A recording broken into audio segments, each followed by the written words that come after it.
This is not going to be your typical landscape photography vlog. Spoiler alert, I failed miserably on this trip. But failure is not something to be embarrassed about. It's an often undiscussed inevitability and vital ingredient for successful landscape photography. So I thought I'd share some of my failure with you. If it was easy, what would be the point?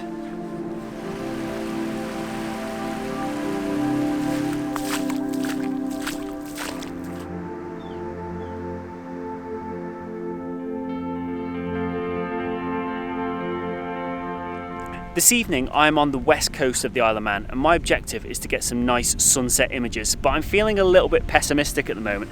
If I spin you around, can you see all that cloud there? It seems to be piling in from the west and that doesn't fill me with much joy at the moment. This is actually the third time that I've been to this beach just this week, and every time I've been here the clouds have ruined it. It's really quite frustrating, but we do have an hour till sunset and those clouds are quite far out to the west, so there's still a chance. I'm still clinging on to a hope that I might get lucky here. So I'm going to use the classic landscape photography technique of sitting around and waiting, and let's see what happens. Let's just call out the elephant in the room. My hair is absolutely awful tonight. It's out of control. I need a haircut. Right, let's move on. The sea is down there at the moment, and I have to say the bit of coast that it's meeting at the moment is ugly. It's seaweed coated, the boulders are not particularly interesting, they're quite small, and all in all it doesn't inspire me with much confidence. Having said that, the boulders in this area, now these really do inspire me with confidence. If I take you down a little bit here, they're just really nice and smooth and they've got really nice kind of shapes and kind of textures of interest in them. And they're not coated in seaweed, which is a good thing as well.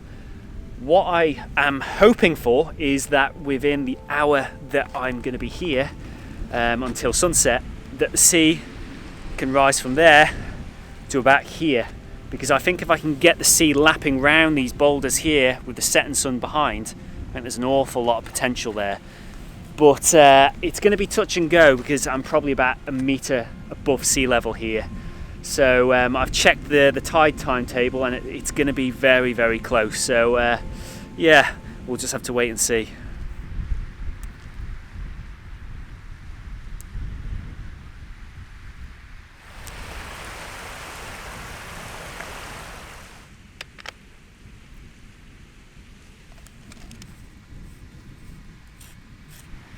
I've now got my camera set up in anticipation and the tide is coming in just as expected.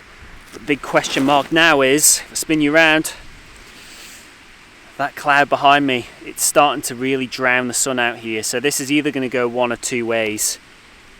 Either this cloud is just going to keep on encroaching and we're not going to get sunset, or that sun is going to dip below that gap that you can see there and start illuminating the bottom of these clouds, in which case this could be a cracking sunset. Which way it will go, I really have no idea.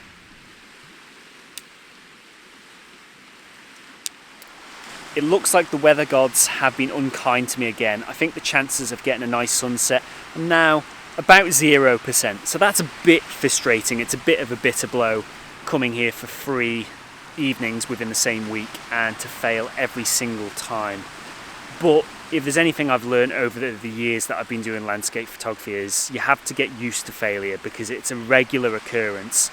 Quite often these magical images that you'll see from photographers, they rarely happen without good planning and persistence. Quite often photographers need to go back to locations multiple times in order to actually get the shot that they're planning for.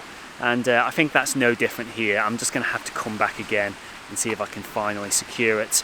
I reckon there's probably an opportunity to maybe get a long exposure shot here though, because I'm getting quite a nice movement in these clouds coming in from the west. So I think if I can find the right foreground, I might be able to sneak a quick long exposure in here. Quick long exposure? Bit of a contradiction there, but you know what I mean.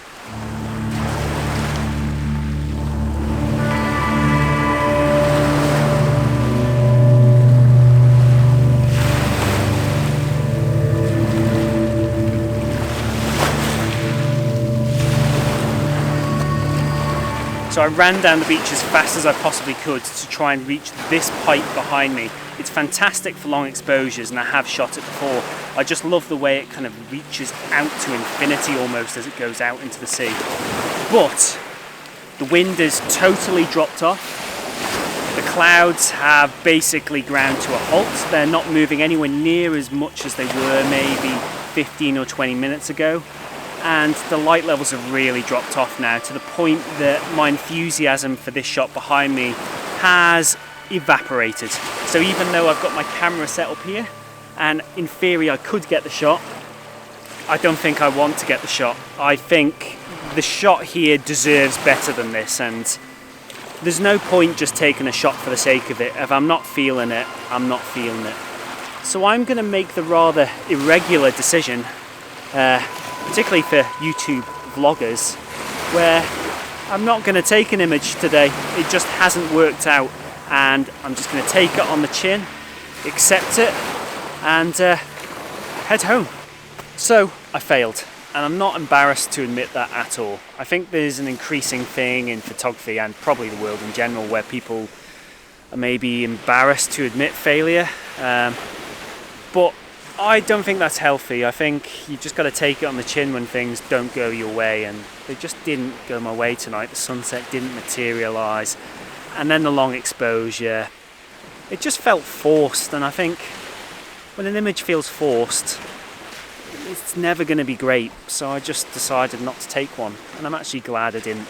And I thought, during like the halfway process during this vlog, I kind of thought, should I even continue filming? This is clearly not going to plan. But I thought, no, I'm actually going to continue documenting this, because I think it's valuable. Because quite often when you watch a lot of YouTube photography channels, and I fall into this trap myself, there can be an overriding sense that getting an image is inevitable. It always happens. It's always the end of the story. And if you don't get an image, you're clearly a failure, because I can't remember watching too many vlogs where the actual photographer fails. But I thought, you know what, I'm actually going to show my failure because I think it's healthy. And I think failure is a fundamental part of learning anything, and particularly within photography, because it helps hone your craft, it helps build character. You get to learn your locations and the environmental kind of weather conditions that bit better. So by coming back to these locations, hopefully when I come here the fourth or the fifth or the sixth time, I'll nail the image eventually, and it will feel all the better for going through all of this pain and learning. It will be that much more worthwhile. So I hope this video has not been too boring. I know there wasn't too much to look at, but I hope it's been insightful and useful in some way, and hasn't just been me rambling on and on about complete and utter rubbish. But yeah, I think that draws it to a conclusion now. It's about 10:30 at night, and it's starting to get quite dark. The next few weeks are going to be insanely busy for me. I am moving house imminently, so my life is going to turn upside down temporarily. So I don't know how much more photography I'm going to be able to do in the coming weeks. I'll try my best, but it's touch and go. But yeah, we'll just have to wait and see. So thanks very much for watching today, and if you do have any thoughts on this trip and failure in photography, then pop them down below. And if you haven't yet subscribed, please consider doing so to see more vlog failures just like this. I'll see you all soon. Take care.